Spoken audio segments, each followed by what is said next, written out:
morning from Mission Control Houston and welcome to Space Station Live. It's Thursday, November 21st, 2013. You're looking down inside of the International Space Station Flight Control Room located at the Johnson Space Center in Houston, Texas. Inside the room right now sits the Orbit 2 team controlling systems on board the orbiting laboratory. They're being led right now by Flight Director Emily Nelson, and at the Capcom position speaking with the astronauts will be Hal Getzelman, serving as the communication link between all of our controllers down here on the ground and the astronauts up in space. And those astronauts right now are the crew of Expedition 38, comprised of 3 Russian crew members, 2 Americans, and 1 Japanese astronaut on board. You can see them here going across the back row. Russian cosmonaut Mikhail Turin on the left there. NASA astronaut Rick Mastracchio next to him. Another Russian cosmonaut Sergei Ryazanskiy, and Mike Hopkins, another NASA astronaut, all the way in the right. In the front row, 2 commanders of the expedition of the International Space Station. On the right, Oleg Kotov, current Expedition 38 commander. And the left in the front row, Koichi Wakata, who will take command of the International Space Station during Expedition 39. On board, the regular contingent of experiment and maintenance work taking place on board the station as it orbits 260 miles over the Earth's surface. Starting off with Expedition 38 Commander Oleg Kotov, who's installing a new communication unit inside of the Zvezda service module over on the Russian segment. He'll also be doing some routine maintenance work in one of the Russian docking compartments known as Poisk, or the Mini Research Module 2, and that'll be taking up most of his day today. Meanwhile, Russian Sergei Ryazanskiy is doing some work known as fungostat treatment, some routine work to coat the surfaces inside of the International Space Station to make them more resistant to any microbes that may accumulate over time.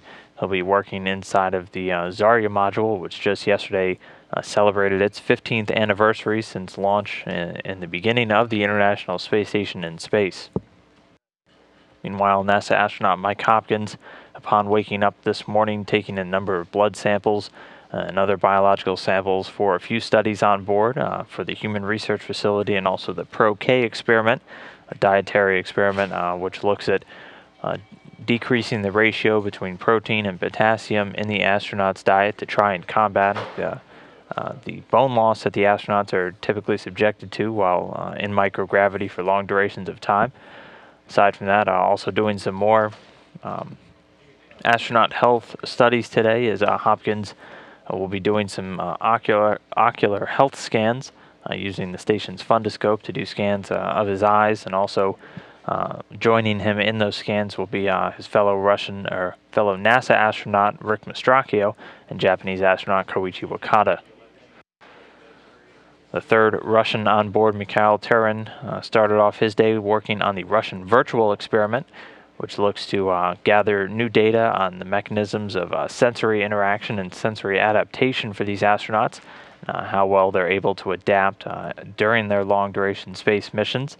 Also doing 2 Earth study experiments today. First off, the SINER, which looks to document and track bioproductive areas of the world's oceans for scientific research and also for commercial fishing.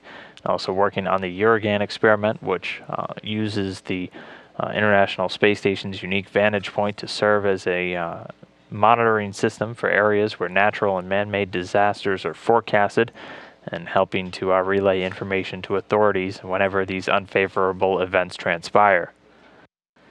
Meanwhile, NASA astronaut Rick Mastracchio on board today, conducting a photo survey of some of the external station structures as part of a regular maintenance activity to routinely document the outer portions of the station.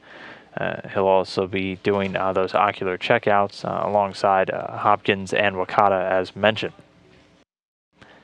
Then Koichi Wakata on board today is continuing with the Circadian Rhythms experiment, which he began towards the end of his day yesterday, and will continue on through the morning tomorrow. We'll hear more about that experiment later, which looks to track the astronaut sleep cycles throughout their long-duration missions.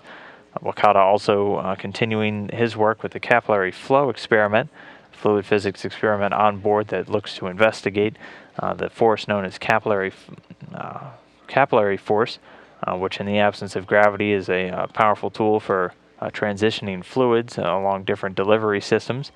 So that experiment today also looking at effectively separating fluids from gases, a very important component in the design of spacecraft fuel systems. Also other liquid delivery systems such as water for crew consumption or experiments on board. You can see another picture of that capillary flow experiment here.